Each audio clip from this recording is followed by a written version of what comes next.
Hey guys, welcome to the new tutorial series. Today I'm also going to be starting a Near protocol development tutorial series. Some of my subscribers might be thinking why I'm starting Near tutorial series without finishing off the Solana tutorial series. Well, I myself I'm actually in, you could say, a form of a creative search for the best option around. And based on this video that I've seen from the Coin Bureau, I believe. I will add the link in the description. Solana and Near are the two pretty much competitors, you could say, and each has their own value that they each bring to the table. So based on that, I decided to see what each one of them can do. And as I see so far, one thing that kind of made me interested in the Near protocol is the sharded blockchain.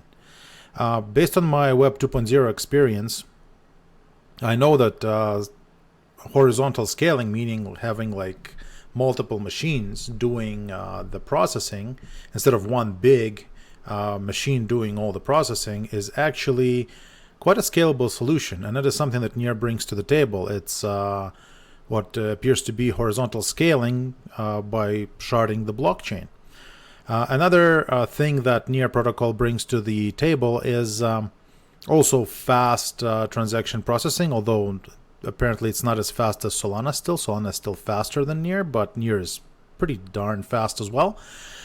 One thing that I like about Near, however, is their storage model. It's in Solana we have your smart contract, which is your program, basically, and that smart contract can then create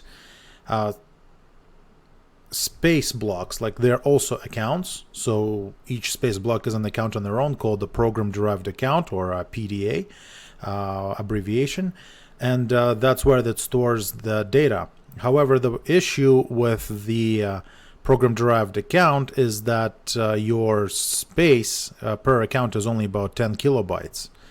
It's limited there. And also when it comes to submitting transactions, the transactions are limited in size as well. I believe they're around 1,000 bytes altogether, including the keys. So each key that you're submitting has its own size already, and that is so your transaction size cannot be large in any way, shape, or form. I still have to figure that part out on the Near, how big their transaction size can be, but I guess we'll see as we go along. However, based on what I've been learning about Near so far, it looks pretty promising, actually. So what we're going to do in the next tutorial is we're going to do the environment installation so that we will work in similar environments, and then we will start creating our first